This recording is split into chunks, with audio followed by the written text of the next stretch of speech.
Hi guys, Squall here. Welcome back to my realistic playthrough on Derail Valley. We're on episode 11, and if you remember, we just arrived here at the machine factory with our two DH4s and our two cars that are going to hold the parts we need to upgrade our two museum locomotives. We just dropped all that off and got paid. Now, this locomotive at the front here is desperately low on fuel, if I can actually get in.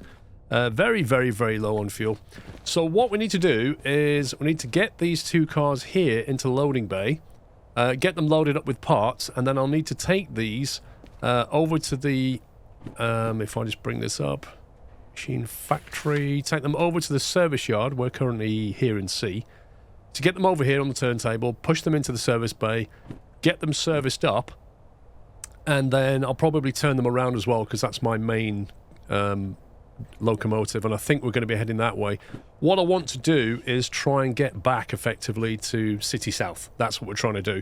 We're trying to get the parts and get back to City South, and hopefully we can get paid on the way, because I'd really want to do up our DH4 in this episode and get it up and running with parts. Looking forward to doing that. So let's get started. Let's move this over to the loading bay. Okay, here it is. Now, because we already bought the parts back down at the museum, we actually paid for the order, if you like, we should be able to just load straight in here. So if you go to load, there you go, train fully loaded. And if we look back here now, we've now got two big boxes, and it says DM3 drivetrain has been loaded onto that one, and the one that we're interested in personally is the DH4 drivetrain. So that weighs, what, 7 tons? That weighs 7 tons. That's the parts we need. So what I need to do now is disconnect these locomotives. We'll drive them back that way and take them over to the service yard. Right, here we are. Heading into the service yard. I will need to turn this around. We can turn it around before or after. It doesn't really matter. But we need to do it, so I'll probably just do it on the way in. Be a bit quicker. And then we can service it and drive straight out. Looks like there's a DH4, DE2, a 282, and a couple of DE6s. I really wish I had the license for the DE6 right now. But it only makes sense. I think I've overshot this. Yeah, I've slightly overshot. It only makes sense to get the DE6 license once you've got the really big hauls under your belt. And what that realistically means is concurrent 2. You need concurrent 2. If you've got concurrent 2, you can take... we can take long trains, absolutely. So we could take, 1,500-ton jobs, but only 2 of them maximum, which you could argue is enough, but you very rarely get 2 really good paying 2 long jobs. More often than not, you'll find a really high paying job and a couple of others that just happen to go to the same place. We want that one, don't we? So once we've got concurrent 2, we'll get D6 at the same time as we get concurrent 2, if that makes sense. Okay. Should bring us in. But I'm not going to do that yet, because what I really want to do is just get our lovely personal DH4 up and running, and then we can use 2 DH4s or even 3 DH4s for super big jobs. If it's anything super heavy, there is a DH4 there, for example. We need to have a look at the jobs when we've done this, though, so we'll just pull this in here. Now we just need to make sure one of the cars is on that yellow bit. It should be. Yep. 2 are ready to serve. Right, let's kill that. And I've come out the wrong side. Okay, now I'm underground. Oh, dear me. Right.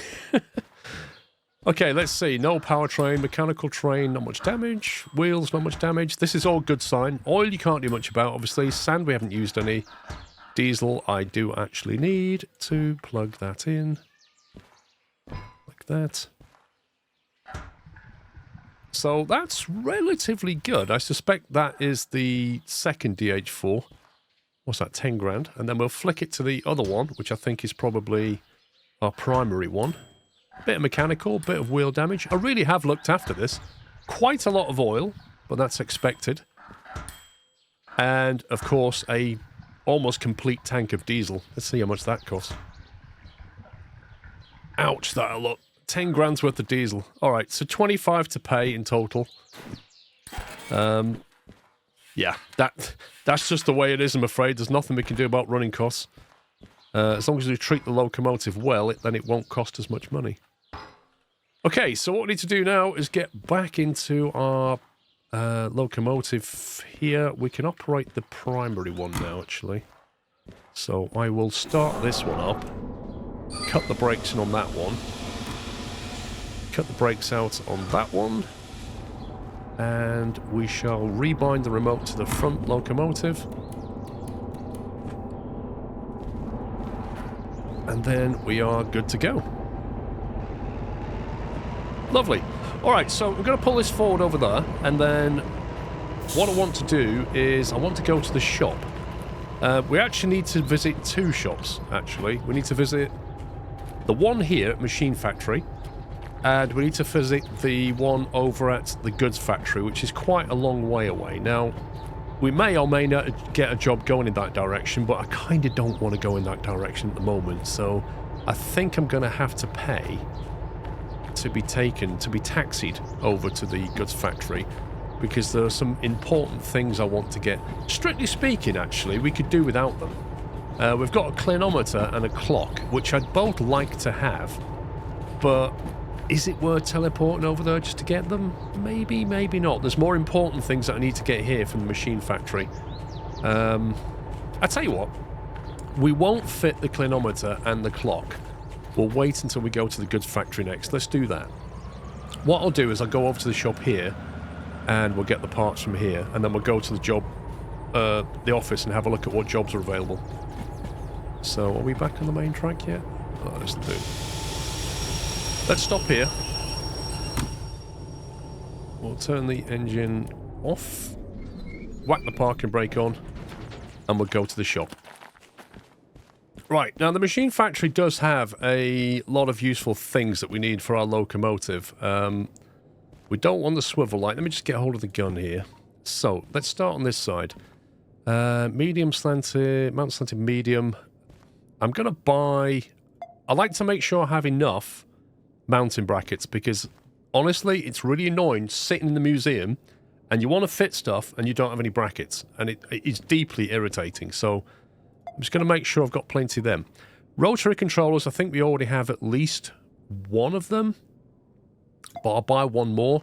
Now, sand cans, we're going to need sand cans. We use this to basically sandblast the vehicle to remove the existing rusty paint. We're going to need 2 for the DH4, and when we do the DM3, we'll need 2, so I'll buy 4 of those. We've already got the remote. DVRT paint can.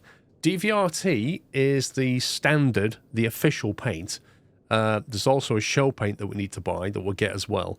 We're going to need at least... Well, in the worst case, if we wanted to use... You need paint for outside and inside on each train. So in the worst case, you want 4 of them, but I think we'll just need 2 for now. Analog controllers we don't need any of that. We've already got the switch. The oiler we don't need yet. Don't want to get the OT lantern. The headlights, I would like to get some extra headlights for nighttime running, so I'm going to buy 4 of those. Duct tape we don't need. The mount upright large we don't need. Solderer, I think we have about 9 of them, so let's make that 10, 11, 12, 13, 14, 15, 16. That'll do. Now, distance tracker. We discussed in the last episode. I do want one of those. We're going to get that. And then demonstrator paint. It's very expensive. We could get away with 1 for now because we're only going to do the DH4 up, so I'll just take 1 of them for now. The swivel, actually, do we want to do inside and out? Possibly. Possibly, maybe. Take 2 of them. Oh, God. Swivel light I don't want. Flashlights. This is going to be expensive. Amount upgrade. Smart. Small wide. We'll take 1 of them. Don't need the controller. Right, the amp limiter. So this basically limits the amps that are output to the traction motors. And strictly speaking, we don't need this yet. But it's still useful to have because it will cut the... If you send too much power to the wheels, this will cut it back. It's very useful on a DH2, on a DE2, sorry. Arguably useful on a DH4. We don't need it right now. technically, but I'll fit it anyway. The anti-wheel slip computer. We don't need this. We can manage wheel slip ourselves. However, what will happen is when we hook up a DH4 to a DE6, the DH4 will underperform and probably wheel slip before the DE6, and it will then limit what we can do. So it's a very expensive purchase. We've got good money, so we'll take one. Sticky tape we don't need. Amber we don't need. We'll get a... Do we want one of them with a long base? Maybe. The wireless MU controller, I won't get that yet. That'll be something that we get later on. Overheat protection, extremely useful on a DH4 as well, particularly when you're running it with a DE6. But we don't need it yet. We don't need... Because we've got 2 DH4s and we have to manage the heat ourselves. So we won't bother with that one for now. Orange light bar we don't need. So we'll get those later, but not now. Hammer we don't need. Mount, these are really useful, these little small things, so we'll get 6 of those. The medium plates, same thing, they're very useful, 6 of those. The automatic train stop. Now this is effectively like a dead man switch, a gadget that stops the train if the driver does not respond to periodic prompts. See the game manual for more information. It's a dead man switch. It will nag you, obviously, but could be very, very useful. I've never used it, never needed it, so I'm not going to bother with it. That will be useful for the distance tracker. Olaf's garage key we don't need. We've got some of those already, but we'll get 2 of them anyway. Button controller, a couple of those. That's pretty much all we need for now. That's going to be pretty expensive as it is. That's 164 grand and we have 694. Doesn't sound a lot, but we're going to have to spend at least 200 grand doing up this train in a minute. So, unfortunately... Yeah, and then you just sit there and watch everything spawn. Really, really useful.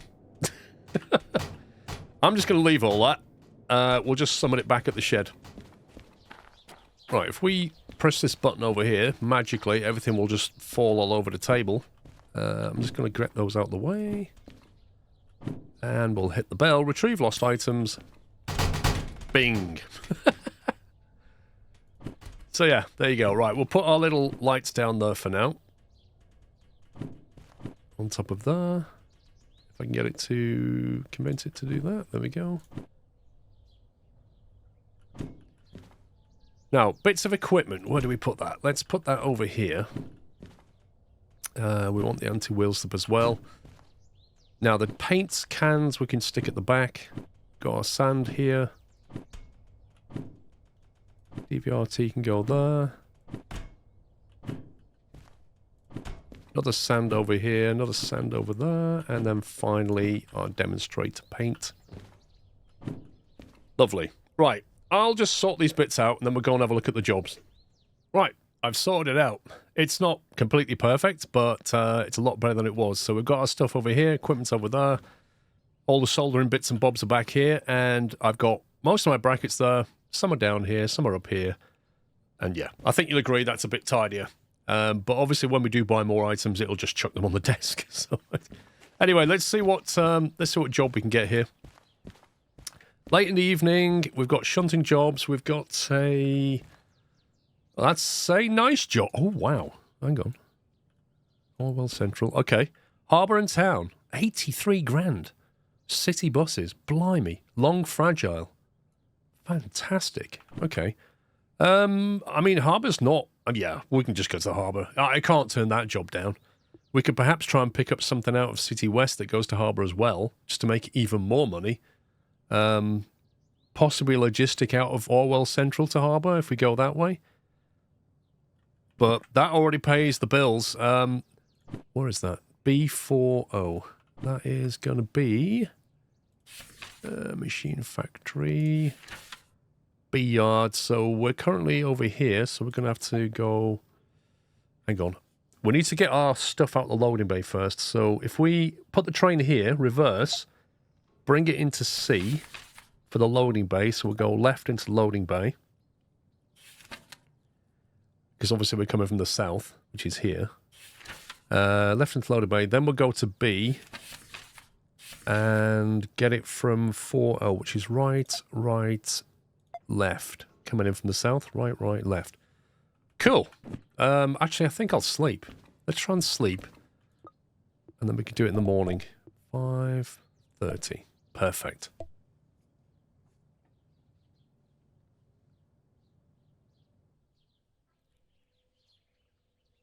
Right, it's 5:30, which is before the weather forecast is in. I'm so lost. Before the weather forecast is in, that's yesterday's forecast. But what I can do is, I've got to hand the job in anyway. By the time we hand the job in, it's actually looking a bit murky. By the time we hand the job in, it'll be 6 AM, and we'll find out what the weather is. Meanwhile, let's move some trains around. Right, there we go. 2 DH4s, just got the front one running. The weight of this is only 176 tons. That together is, what, 13 tons? That's 74. 17, yeah, okay, so 1 DH4 should be able to handle all of this. Let's run over to the shop. Well, there's not the shop. Let's run over to the station and hand the job in, and we'll get out of here. Right, quick look at the weather forecast. Ooh, I knew it looked a bit cloudy. Okay, right, this could get interesting. 9 till 3, that's 6 hours of rain. We are most certainly going to hit the climb here at that time. We may have to start the second... We'll have to see where we are. Okay, let's hand this in. We may have to start the second DH4, basically. But yeah, it looks like we're in for some rain, so this could get a little bit spicy up that climb out the steel mill. Let's put the cab lights on.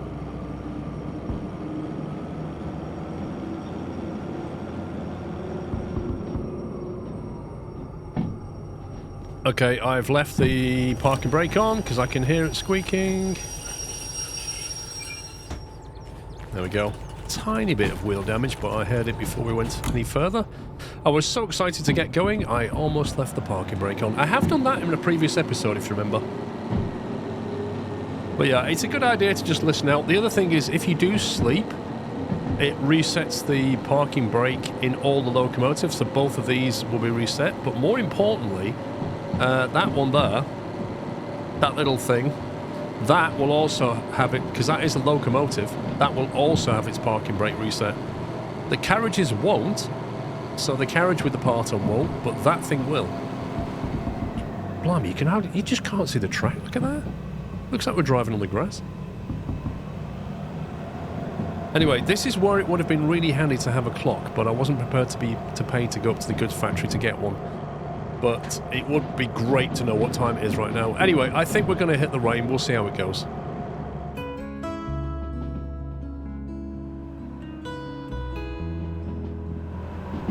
Okay, I nearly went into the coal power plant then, but luckily my little switch setter spotted it and sent me the right way, which was fortuitous, shall we say. It beeped and went right, and I thought, that's not good. So another +1 for that thing. I haven't actually set my points en route yet, which was my mistake. So coming out the goods factory, machine factory, we're coming through here now. That's going to be a left turn through there. We're going to keep left through here. We're going to go right into Oilwell Central. We're going to go right up this hill and a left through there. Keeping left through here. Keeping left, we don't want to go to Coal Mine South. Right through here, left into Harbour. Okay, so the only thing I need to set now are the City West, Oilwell, Farm, and Harbour. Let me just make sure I'm keeping the right speed here. I've got the dynamic brake enabled. I'll turn that off now and let us pick up a bit of speed. So City West is going to be a case of keep left and then merge through there. That's fine. Oilwell Central should be set for straight through, but we'll double check. Keep right into B and then right left through.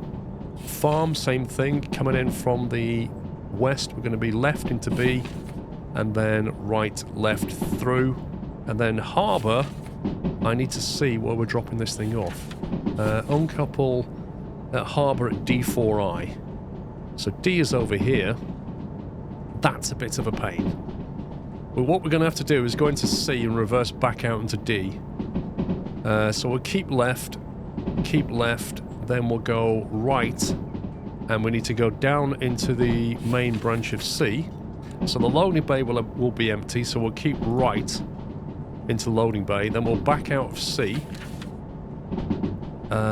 which will then have to flick that. That will send us this way. We'll turn right, and then right towards D. And I think it was 4I it said, so that's a left, followed by a right and left. Right, left into 4I. That was correct, wasn't it? Yes. Okay, so we've just got one switch to set, and we can only do that when we want to reverse at the harbour. Other than that, I think we've done all the prep we need to do, but we will, of course, keep our eye on it, just in case we've missed anything. And, yeah, onwards to the harbour.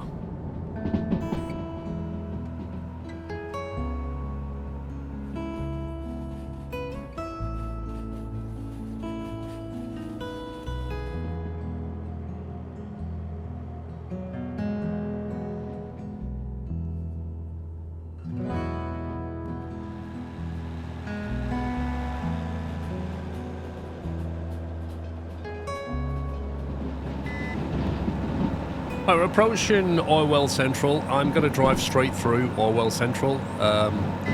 There's not really a lot of points in stopping here. We don't have any licenses for hazmat, which is what's needed for loaded goods out of here. We could take a logistic job down to the harbour, which would bring a bit of extra cash, but doesn't pay a massive amount. We've already got a good job here, and the farm is a better bet anyway, so we'll go through to the farm. I'll slow down and see if we can get any jobs out of the farm down to the harbour, which might be worth it.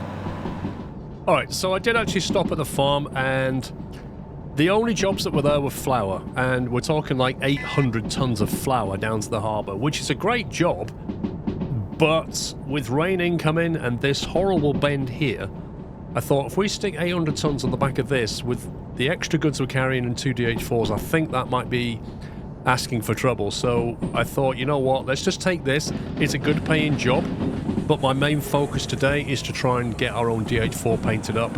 So I'm kind of anxious to get down there. I didn't want another drop, and also I didn't know if we'd have enough room in the harbour itself. Where's the harbour gone?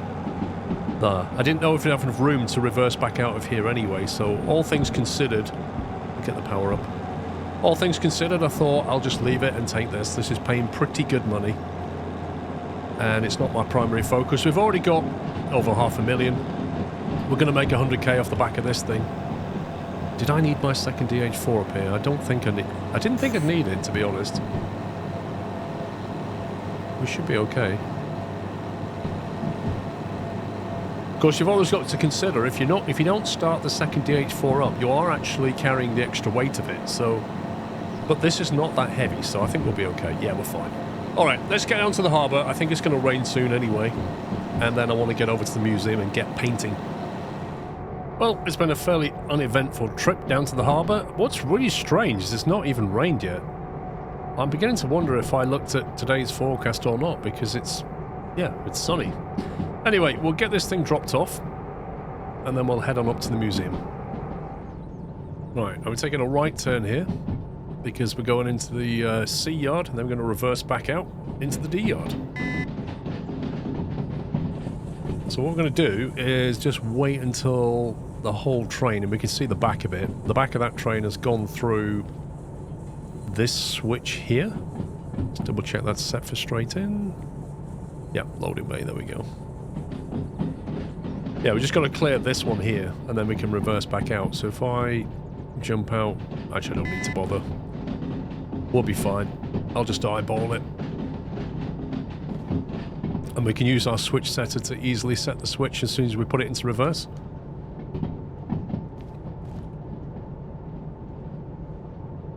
Okay, start slowing down. Make sure we're not going to hit something down the front there.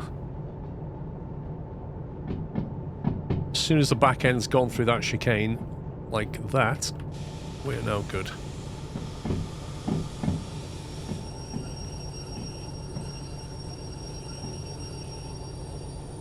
Lovely. Now, we'll stick it to reverse.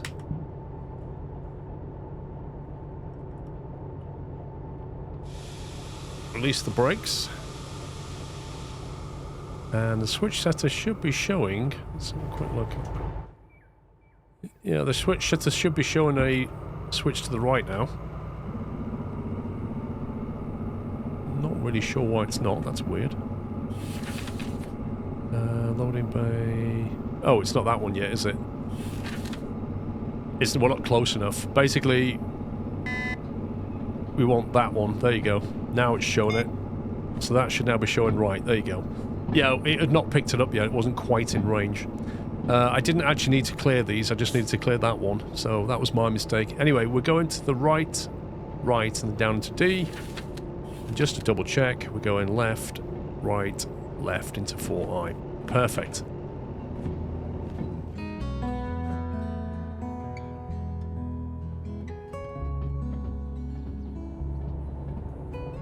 Well, this is where I hope I've got everything set correctly, because it's kind of difficult to see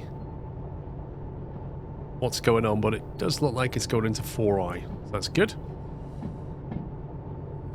Now, can I just make my way over here? These buses pay surprisingly well for what is basically a straightforward job, but I'm not complaining. Let's get the handbrake on.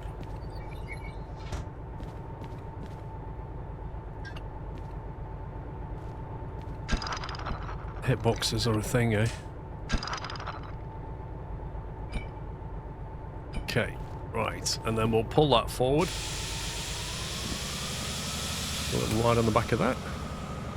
And the station is... Where's the station? There. Cool, let's go and hand this in.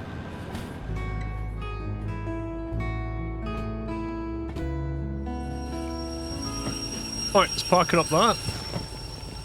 Get this job out, get paid.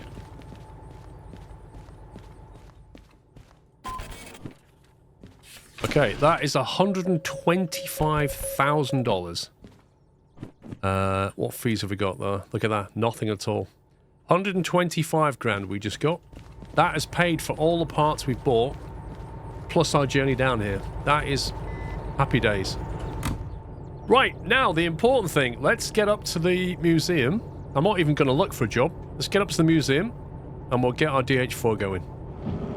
Now, whilst I was thinking about going up to the city south, I also remembered that I'm probably better off reversing in, because this thing's too big for the turntable. So I thought, hey, I'll reverse into the turntable, and then I can just drop the parts off. And then while I was doing that, just turning around at this junction here, I also remembered that we've got a DE2 over here that needs recovering. So, why don't we take that with us? We get the re-rail option. I believe it was here. There it is. We'll grab that. And I want to spin it the other way. No, I don't want to confirm that. I want to... There you go. That'll do. Facing the wrong way, but who cares? Right, let's get it connected up. Game, why would you do that to me?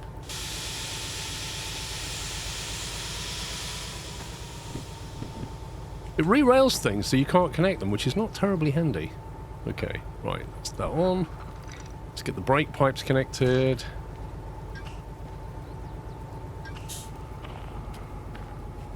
Okay, right, let's just jump inside and make sure. There we go, the handbrake's definitely off. I don't want to do that. Not that it would cause any damage, because it's completely wrecked anyway. In my last video, by the way, thank you for the comments reminding me why I couldn't control that train from this train, because I hadn't connected the blue cable.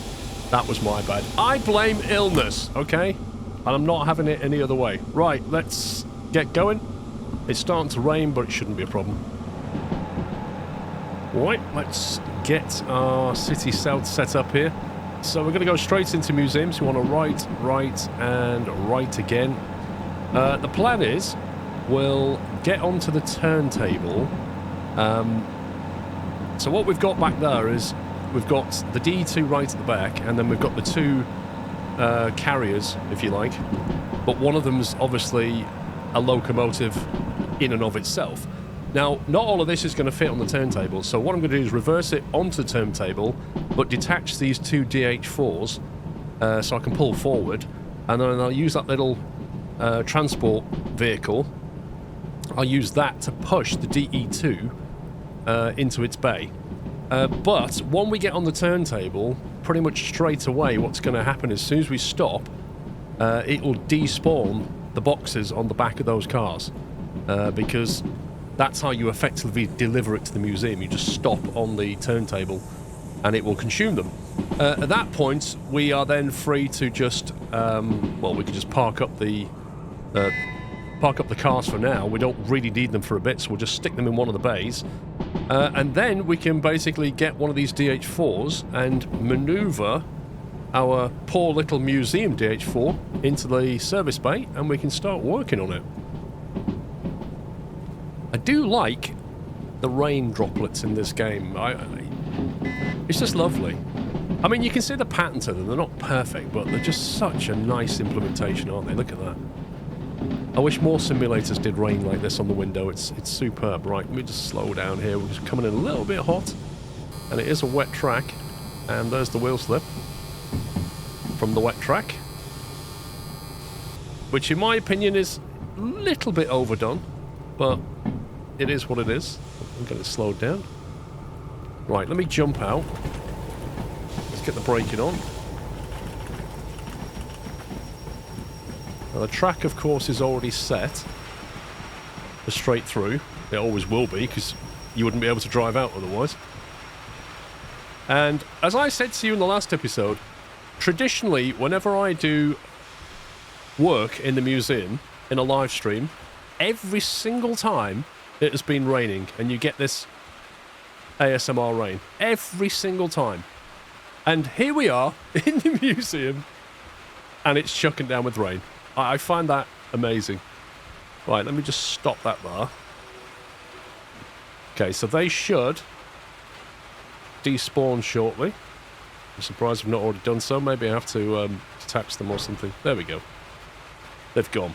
Right, go to museum's office and fund the new parts installation. So yet more money outlay is coming. I don't need the parking brake. Let's just detach.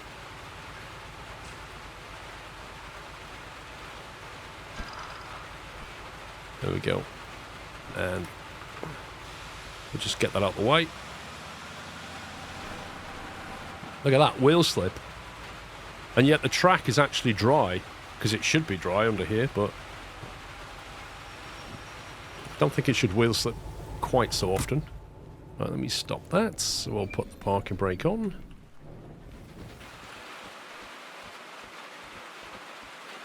Now, I kind of need to remember which is the DE2 bay. I think it's over here somewhere. So 60...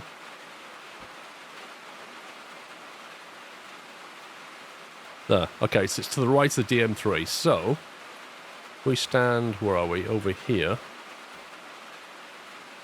Can't use the hotkey from that. Won't let me.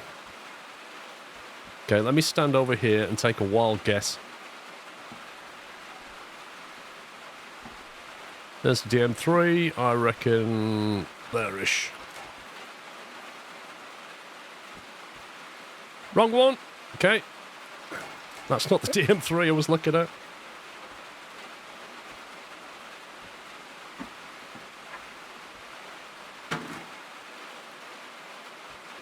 Whoopsie. I'll tell you what, it might be easier if I just push it backwards. I wish you could get a little remote control for this turntable. That would actually be quite nice.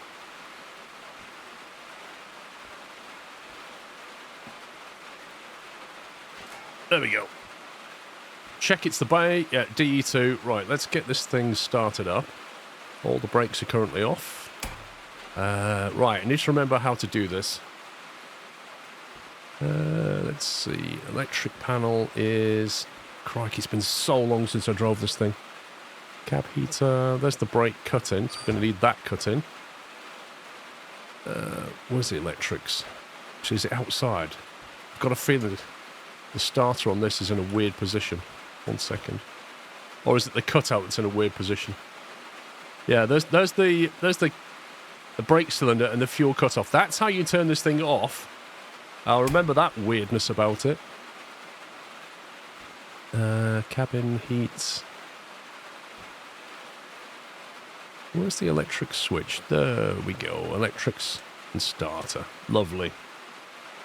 Okay, where is the starter? Sand gearbox starter. There we go.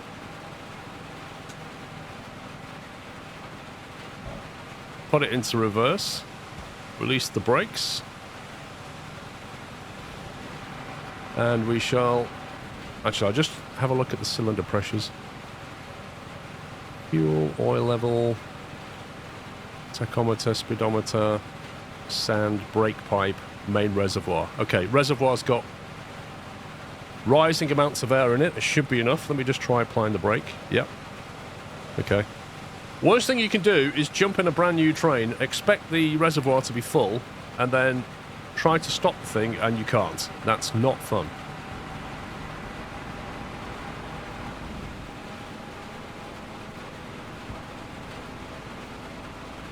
Okay, it's not moving. Brake. I'm trying to remember. That's it. There's something... reverser. The correct position. Gearbox needs to go to first gear, and then it'll start to roll on its own. It's a bit of a weird thing. It's been a while since I drove this. Then we'll bring the throttle in. Nope, still not working. Reverse. Gearbox. Throttle. There we go. We are slowly moving.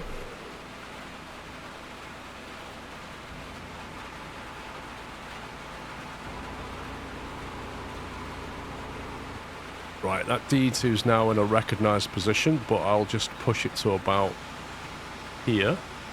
Operate the brakes. Lovely. We'll put that into neutral. Put that into neutral. Is that far enough back? Yeah, that'll do.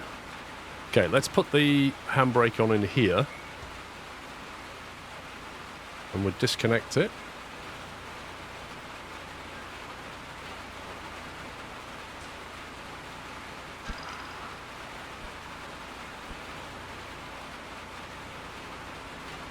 Right, we just need to pull forward a bit because that wheel's beyond the turntable. So we'll go back into forward.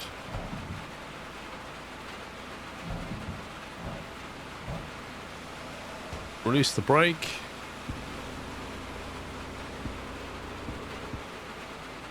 Like that. That should do us. Right, we just need to decide where we're going to store it. Any of these bays will do. We're not going to use them. Probably stick it... What's that? It's just a bogey. Okay. Probably stick it over here somewhere. So let's stand here.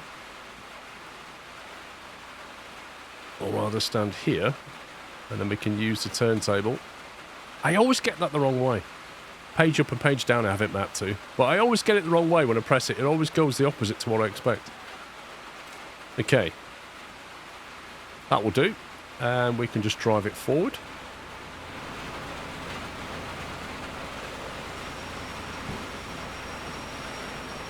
And I reckon that'll do nicely. Okay. So we'll put it there, we'll stick that into neutral, stick that into neutral, we'll apply the handbrake, turn off the electrics and the starter, jump outside and find the fuel cut-off.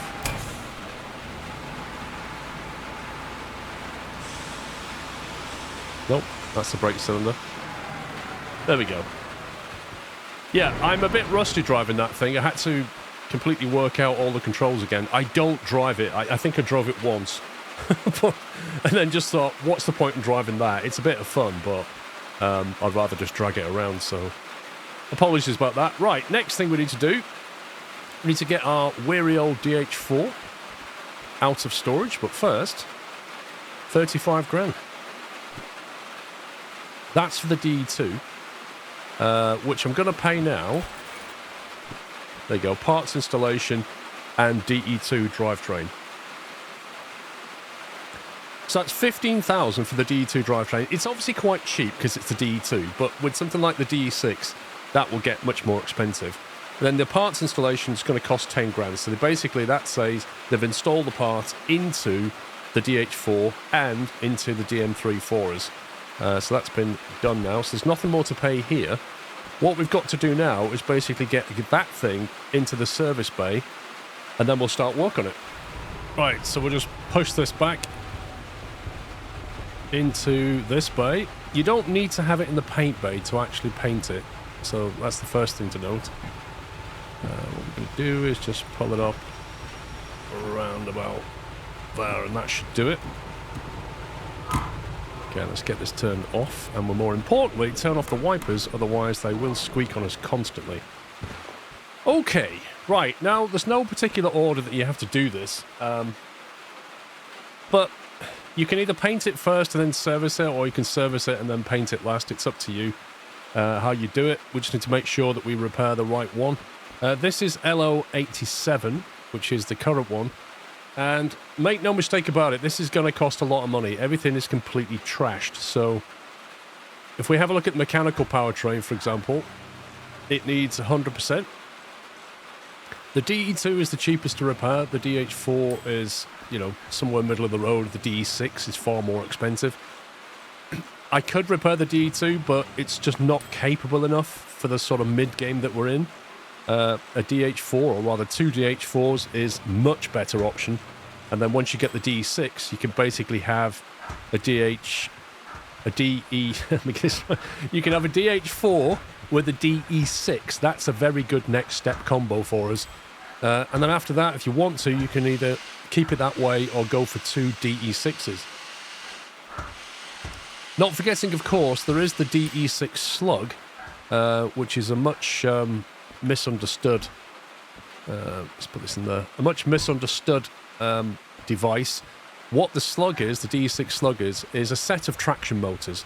It looks like a D6, but instead of having the engine, the diesel engine on top, it has a set of batteries, effectively, or right, not batteries, concrete blocks to weigh it down, and it relies on the power of your DE6. It takes its power from the DE6, but it transmits it effectively through more traction motors and more wheels, and thus gives you a lot more traction on the rails. Lets you put the power down more effectively. Think of it that way. Right, that's 135 grand. That's going to cost us. So there we go. That's the fee for getting a DH4 up and running. Don't forget, we also had to buy the parts, and then we've still got some sanding to do. As it says in the top left, you can request that your comms radio as a historic vehicle. However, it's not very pretty. Take a paint station. So basically, it's ready for use as it is. Should I refuel that while we're here? Yeah, let's refuel that while we're here. Let's do the first one, and we can carry that around with us. May as well do a service on it.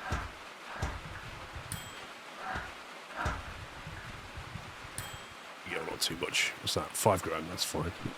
Now, the thing to note about having your own DH4 is it's great, but there's no copay for it. There is literally no copay for your own personal museum DH4. Any damage you do to this, you are paying full price for it. Yeah? Just bear that in mind. The copay does not kick in for this thing at all. You're responsible for the entire thing. But it's worth it. It's so worth it. If you're ready for that challenge, that is. Right, now, let's get it painted. So what we need, we're going to need a few things here. I really hate we can't get over that. We've got the paint gun. We're going to need the paint gun. We're also going to need to nip over to our shed, which the museum conveniently has the office and a shed here, because we're going to need 2 tins of sand, one for the outside and one for the inside. So we'll grab those. The next thing we're going to need to do is decide which paint scheme we're going to use. Now, you can use DVRT on the inside and or the outside, and you can use demonstrator paint on the inside and or the outside. Obviously, the demonstrator paint costs a lot more money than this one, but tends to look nicer, but not always. It is personal preference. So what I tend to do is sand it down, and then I'll spray it in one combo. I'll save the game before I do that. Spray it, load it back in, spray it the other way around, see what I like, load it back in, and go for the final colour scheme. So basically, I'll show you both combinations. We'll take one of them and one of them. I'll show you both combos, and then we can decide. So we need to get ourselves over here. And we will put our paint can on the ground. Load the can. Now, this is something that we have to do anyway, so we only need to do this once. So we'll basically sandblast the outside of it. And this will prepare it ready for the paint. Okay, and as you can see, because it is a completely amazing paint can, not only does it sand down all the rust, it also fills any little holes. I genuinely want one of these in real life. They're very handy. Okay, so then we go on the inside. And you can see the inside is pretty nasty. But after a big plume of smoke, it's like a magic trick, isn't it? You know when the magician draws the curtain up and then the curtain drops down and lo and behold, there it is. Now, you know, you could make an argument for leaving that as it is. That's not terrible, is it? It's very kind of boring and corporate, but if you didn't want to spend the money, I could live with that. Let's put those there and dispose of them correctly. Now, what I tend to do is leave this thing over here, but we're not finished with it yet. So now what we need to do is save the game and have a look at the paint combos. Right, so what I'll do is I'll start off by showing you the DVRT. This is the cheap paint, if you like. So we'll have a look at the DVRT on the outside first. So all you've got to do is point it.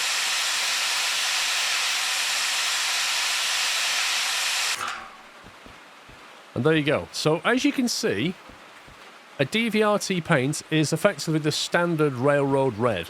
Okay, so nothing particularly special. Now let's jump inside and have a look at what the demonstrator paint looks like on the inside. Because sometimes it's great and sometimes it isn't.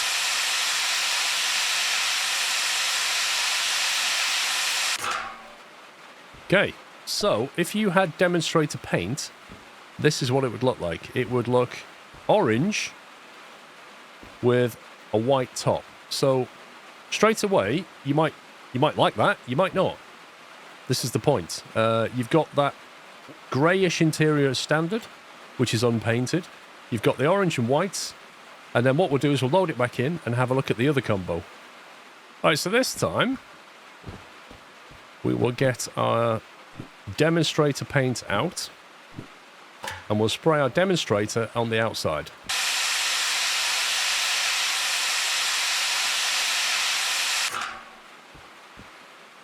Now, I don't know about you, but that for me is mint. That is actually superb. It sets it apart from the stock colour, but more importantly, it just looks amazing. Now, what you've got to ask yourself is, if you want that, what do you want on the inside? Do you want the orange and white, or do you want the kind of corporate grey? Well, let's have a look at what the DVRT would look like on the inside.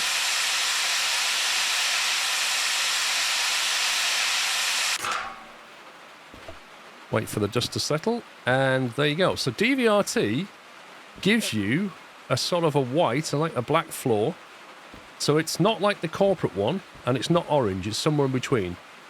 Personally, I like that combo. I like this. I like a nice, simple white interior. And the other reason I like it is because I'm going to put some lights in here, and having it more white will actually reflect the colour of the light a bit better.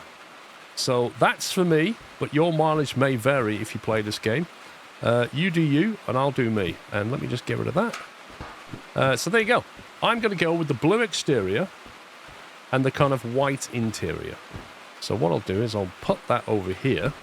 Now we need to transfer our gadgets from here. And we've also got some new gadgets to put in as well. So basically, we need to kit it out now. Okay, right, what do we need? I'm going to move that out the way. We're going to need some inventory space here. So, what we're going to need... We will definitely need the drill, because we're going to permanently mount things. We may need the hammer, if we need to knock something back off again, if we put it in the wrong place. Crimping tool we will need, which we've not used yet. The soldering gun we'll need. We'll definitely need some pieces of solder. Quite a few of those, I imagine. What's our inventory looking like? Okay. Filler gun I won't take. I'm hoping we don't need to fill any holes if we drill them correctly. I would like to install internal RGB red lights, and I'll show you why when we get them installed, but I like to have them, and we'll have the lights driven by a rotary switch which we can set different levels of, which I believe is that one there. Is that right? Yes, that one. That's the one we need. So we're going to drive that off that switch. The rest of these will just be driven from the electrics, so we don't need to plug them into any switches. This is our anti-wheel slip computer. This is our amp limiter. And this one here is our distance tracker. So that's all the parts we want to fit. The next thing we need are brackets for all this stuff. Running out of inventory space. So for now, I think we'll just focus on the gadgets that we have installed already, but we'll just make them permanent. So for that, we'll probably need... I bet I'm going to need more of these. Luckily, I've got a load over there. Right, one of them, one of them, one of them, and one of them. And that's our inventory full. So we'll have to get some stuff installed first. Now, what I'll probably do is just put a few things down in here so we can get some inventory space back. So why don't I put some tools down? We'll just put that on the floor for now, along with that. We don't need to worry about losing these items. You can press recall and just get them back again. So what I want to do is go into the old DH4 that we was driving, that was operating. These have got our gadgets on it. And we need to remove that from here, remove that from here, and remove that from here. That's the only three things I think we install. So I need to grab my hammer, which is there.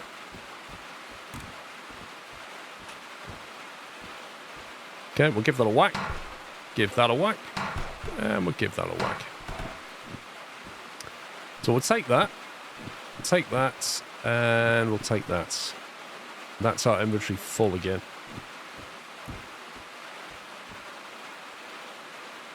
Okay, we shall put this gadget here for now.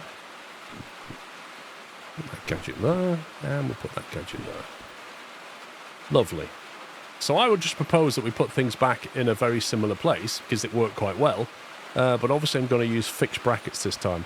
Now, do I need to grab anything out of... Oh, come on, game. Need to grab anything out of here. Yes, I need these as well. So we'll take those. Now, we can just click on them, because we only taped them in. If we was to drill them in, we'd then have to knock them off with a hammer, and then we'd also have to fill the holes in. You don't have to, but probably should. Okay, so brackets. We want this one down. Where did we have that? We had that over here. I think it was not enough space. This one we had, I think, here, didn't we? Or did we have it here? I should really have paid attention, shouldn't I? Right, we'll put that there. That is going to take our speedo, digital speedo, but obviously, you know, make sure you just test it before you put it on, because once you drill it, it is kind of permanent. I would thoroughly recommend when you do this to drill things, save it before you actually drill, because it will physically mount it. Now, I warn you, this is horribly loud. On the stream, I used to turn this down, but unless I remember to do this post, then you may have to turn your headphones down a bit.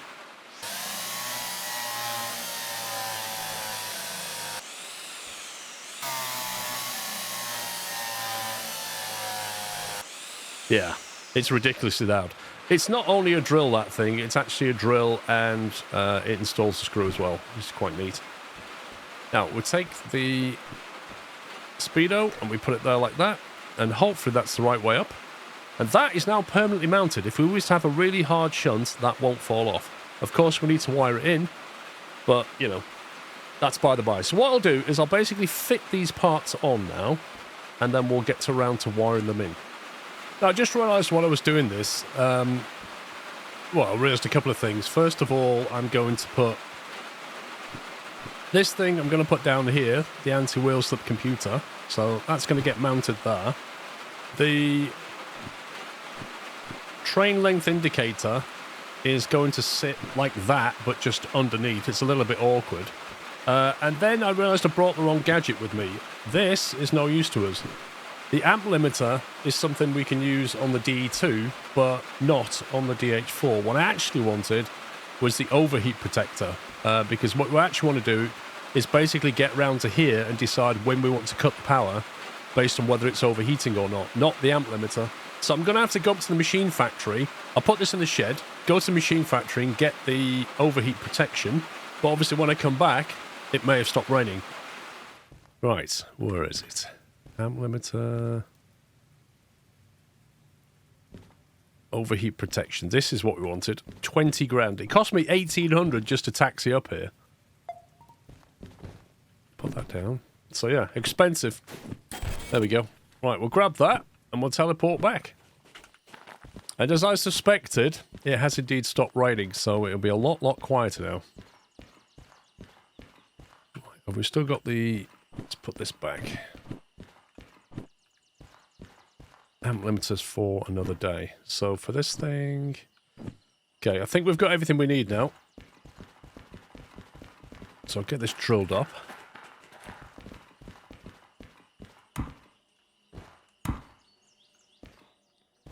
Okay, so that is going to need a big bracket. So we're going to use one of those. I wish there was a way of getting this kind of centered and leveled, but you just have to eyeball it, unfortunately. Okay. I won't put you through the whole drilling process again, so I'll get these brackets drilled and then we'll get them all wide in. So a lot of this is trial and error. You will have to save and load it just to get exactly what you want, and you've got to play around with things, see how they look, sometimes load it back in and try again. So we've got the anti-wheel slip down here. We've got the overheat protection just sat nicely there next to the switch box. Over here, I've got a... I did think about putting this switch, because this is going to control... I'm going to put some overhead lights here. The red ones. In fact, I can install those now, can't I? So I've put the brackets in already. What I like to do is I like to have 2 of these red lights in here. And you may wonder, why the heck do you want red lights? Well, I take it from my flying small planes days. When you fly at night, you have a little overhead red light. And the red light is just better for your night vision. It doesn't mess your night vision up. So rather than have, you know, the bright cab light that sits in here, so you can't really see outside very well, I prefer to have a dimmable red light inside. I find that that works a lot better. So I thought, well, why do I want to put the dimmer switch? Well, I could put it here. Looks okay, but I settled on putting it down here. So that's what we'll do with. That will provide us with dimming capabilities. So we don't need that anymore. Now, getting this under here really is a faff. I found the best thing is a 90-degree angle bracket, and you kind of have to lean in like that and find the right place. But if you don't get it to run parallel, then it starts to look and sit a bit awkwardly. But I think if we put that on there, is that going to be the right orientation? This is the other problem with this. You've got to get the right orientation. I think we want the circle on the big circle on the bottom right, I think. Oh, it's such a faff. It's really hard to visualize what you want. Let's see. If it's like that, you've got the big circle here at the front. So that's not right. That's upside down. They're definitely not right. That's back to front. That's almost correct. Why am I not seeing the option I want? See, because if I put that on like that, it's upside down. So it's wrong. Because the circle's the wrong way around. But you can see it's roughly parallel. It's not actually exactly parallel. But when you're sat here, you're just going to be looking down on it, so it doesn't really matter if it's bang on. But yeah, let me try and get this installed properly.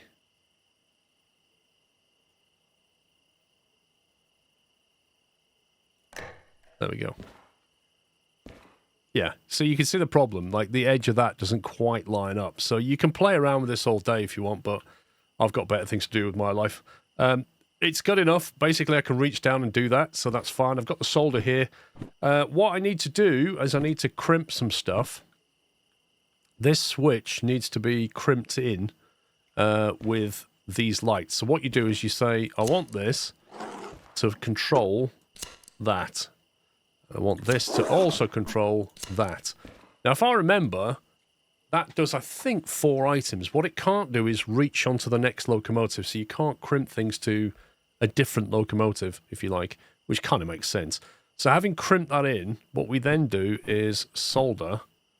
If I pick up a piece of solder, we then need to solder that in.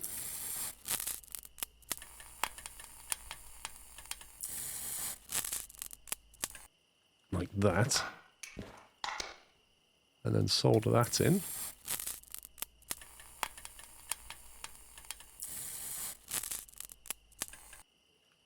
Like that. And I don't believe we soldered the switch in. Oh, yes, we do. Yes, we do. We have to solder everything. There we go. So we soldered the switch as well. This is why you need so much solder, because you go through it at a ridiculous rate. Okay, so now if you flip the electric switch, you can see this is what the cab light looks like. And you can see it's kind of starting to get dark outside, so it's quite bright, basically. But now we've got the option to have these lights on here, and then we can bring in our dimmer switch. So we can basically just bring in like a little amount of red light like that. And it's also good work lights at night. You could just, you can do stuff, you know. I did actually put that down here because I needed to see what I was doing with the bracket, but I don't need that now. There you go. So I think, because this is what I was saying before about the white paint, I think that works really well.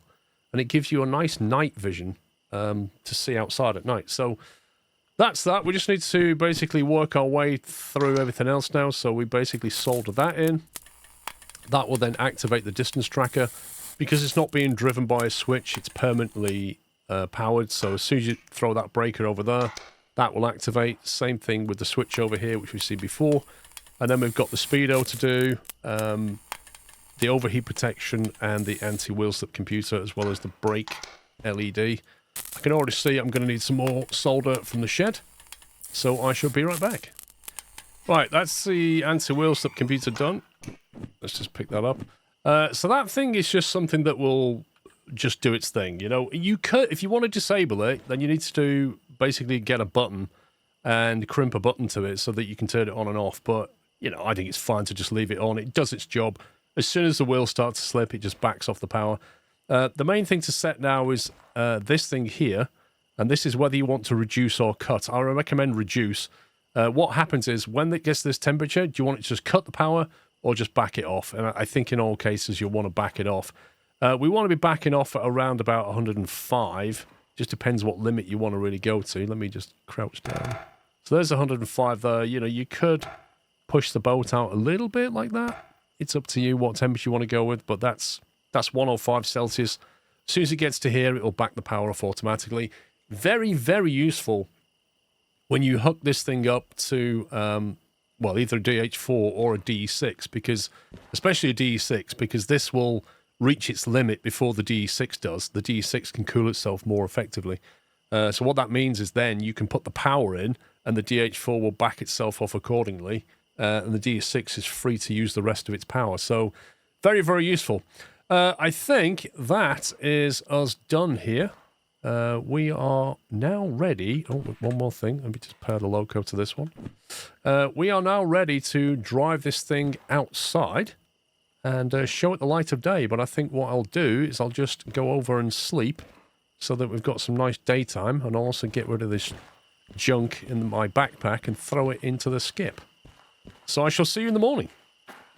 Actually, I won't see you in the morning because there's one more thing which I forgot to do. I don't know if you remember what it is, but basically I bought these, didn't I? I bought 4 spot lamps.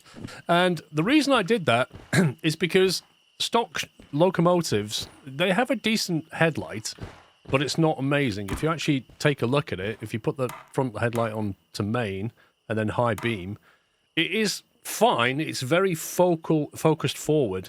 But not perfect. So what I'm going to do is I'm going to put another switch here, which I have in my backpack. I can't actually see if that's the right way up or not, but luckily it is. So I'm putting this underneath the front lights because I want to do a light boost. So I'm putting it with that one in the same way I put the internal light next to the cab light, so it's all related. So if I quickly get my soldering gun and we solder that switch in.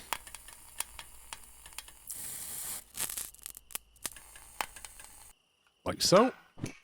Pick up our rubbish. And then on the roof, I'm going to put these spotlights here. Now, I've angled them outwards slightly. There's no way of getting this perfect. You've just got to eyeball it. But my goal is, we've got the beam there, so I've got another beam sort of covering that area. And then this beam will spread out over here. So the idea is, instead of having a 10 or a 15 degree light spread, we're going to have something approaching probably 30 or 40 degrees of light spread, which I find is much nicer, especially when I'm driving at night. Now, when you put these things down, they will sit on these small brackets, but obviously orientation is a thing. What I'm looking to do is, if you look at the edge of the bracket, of the light, sorry, there's a straight bracket and a kind of an angle bracket. So I'm just going to have the straight bracket pointing in. That's that one there. So the angle bracket sits on the outside. No other reason other than just consistency. So again, if I keep rotating that, there you go. So the straight bit on the inside, angle on the outside, it really doesn't matter. It doesn't change the way the light works or anything. It's just the way it looks. So straight bit on the inside like that. And then finally, get this one straight on the inside. Lovely. There you go. So we've got an extra boost of lights. So I get these soldered up. And normally I put these on an on-off switch, but this time I thought I would put them on a dimmer switch.